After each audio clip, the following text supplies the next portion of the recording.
wasiir wasaaradda horumarinta beeraha Soomaaliland iyo barsaabka xigeenka gobolka Awdal ayaa maanta magaalada Boorama kaga qayb galay tababar ay soo gaasintay ururka saxafiyiinta Soomaaliyeed Soldier oo loo qabtay 20 saxafi oo kamid ah warbaahinta gobolka Awdal. tababarkan intii socday ayaa waxa uu raggaasi ka hadlay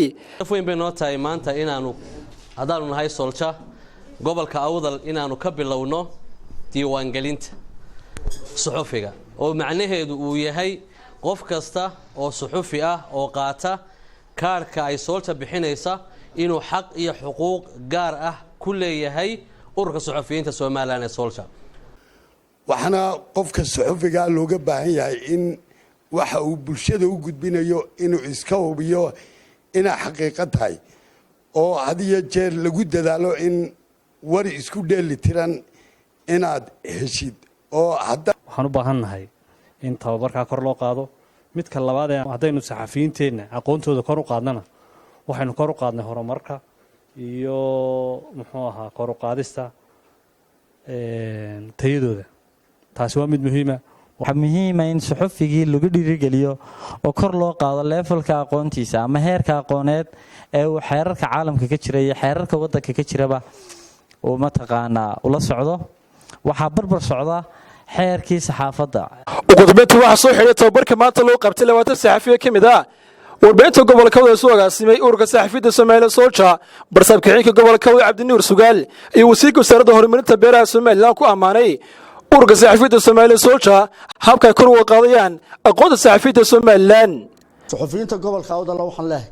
midida xagga saxda oo isticmaala badiyaa suxufiyiintu xagga dawladda oo caymadaan dawladda hadayna jirin suxufina ma jirin marka waxaan oran lahaa horta suxufiyiinta han wada ilaalino xukuumadda wixii nagu xaqa sheega laakiin waxaan xaq ahayn naga ilaaliyaan leh nimada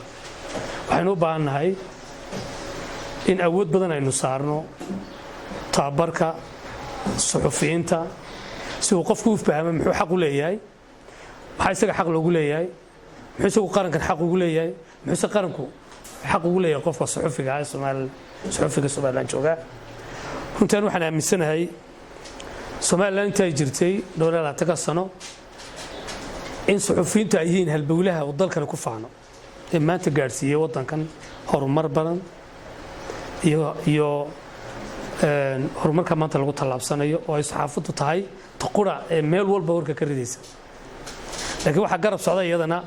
dhinacii kale iyadana dibteeda ay leedahay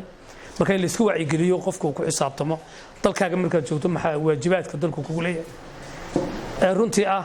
muwaadinimada inta badan dadku aan waxa ku dardaaraa marka taas waa inaynu ka wada shaqeynaa waxaan ugu dardaarayaa runtii saxafiyiinta haddii aad tihiin suxufiyiinta Soldier inaad mar walba ku dhiirataan inaad iska rab taagtaan sida horumar qarankeenu u gaari lahaa. Mustafa Calaale, SAB TV,